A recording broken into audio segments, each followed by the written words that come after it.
How it became? So Rescue 22 originated, it's now been over 5 years. Yeah. And it started with just three of us.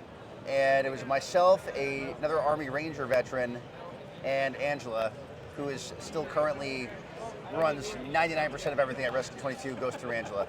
You know, Okay. I might be the president, but really she does all the grunt work. I'm telling you, She's the star. she's the one that crosses all the T's, dots all the I's, makes sure that every financial report is in good standing, and she does all the stuff that I don't do. I'm just the dumb dog trainer. That's all. You know. All good. But since then we've grown to now we just hired, I want to say, like our 12th or 13th trainer, and so we do have trainers all over the country. Yeah. So we have contracted trainers that work through us. We manage them, and we have a waiting list that we actually just opened up again recently. We've done over 50 dogs now, I want to say, and we're helping out various disabilities. Every single one of our dogs are task trained to mitigate a specific disability or disabilities, right, depending on what the veteran needs. And the thing that we pride ourselves in is really not our numbers, because there are definitely organizations out there pumping out more dogs than us. That's what I was about to mention too, because I remember hearing Jonathan was telling me about how there's a lot of other organizations that provide service dogs, but it's a huge volume of it, where you guys actually take a little bit more time, train them, and what's the average amount? I think it was like maybe 30 dogs a year, or?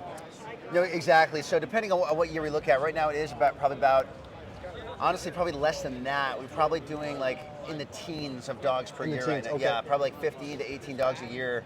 It's honestly because a lot of our dogs are taking between 6 months to a year to train. Because a lot of the dogs that come to us, or a lot of the veterans that come to us, they have pretty extensive disabilities that need to be mitigated by use of a service dog.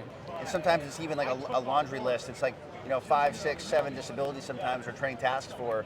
And so a lot of these veterans that come to us, they've either been turned away from another organization, or they've gone to another organization and they had a different business model of they gave them a puppy, or they gave them a dog that wasn't trained yet that would eventually someday be trained, or it was like an owner trained situation where some organizations, they'll give the service dog the veteran a dog, but the dog isn't trained at all yet, right, and the veteran's supposed to learn how to train the dog through the organization and things like that.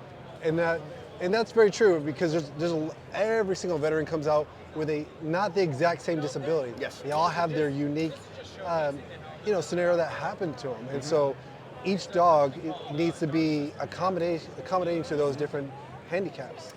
100%, and it's not that other organizations are doing those different models. We're not saying that they're wrong, but they are wrong for some veterans. Yeah.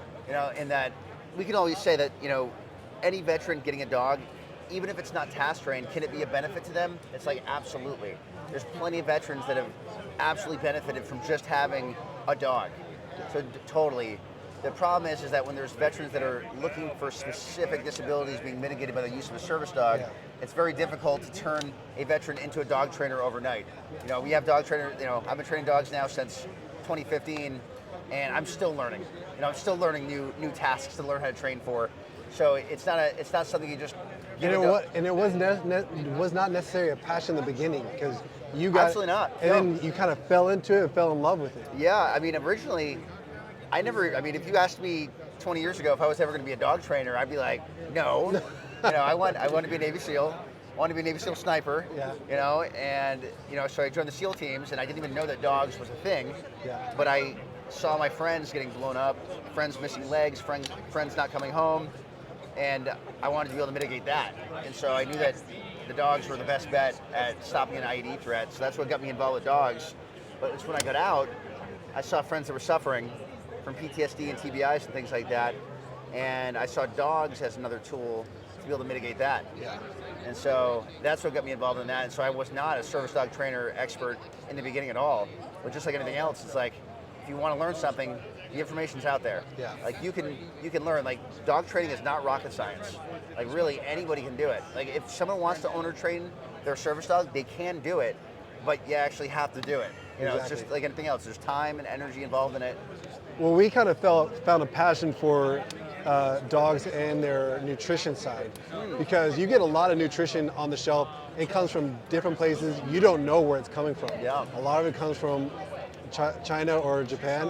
Whereas us, we're like, no, we want to know exactly what's going into our supplements for canines because they're family members.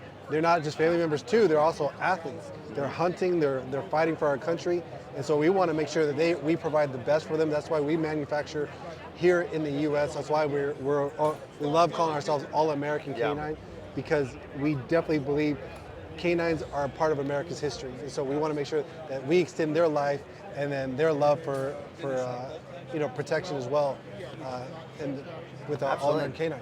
I mean, if you want to get the best from your dog, it starts with nutrition. Yeah. I mean, if you're with people, with kids, if you have a kid that's struggling in school, one of the first things that like people are looking into is like, what is this kid eating? Like, what are you feeding? Are you feeding him Pop-Tarts and maple syrup, or is he actually getting like real food? Yeah. You know, and so I think that if you want to get the best out of your dog, you have to look at their nutrition. You have to. Yeah, absolutely. Absolutely. Well, I love what you guys are doing, what you guys are representing. I became a big fan just watching your video and hearing about your history, and we look forward to seeing what we can do to help continue to support Rescue 22. Awesome. Well, thanks so much. All right. It's awesome running into you. All right, nice to meet you. Cool. If you want me to mic up the dog, I can mic up Moose if you want.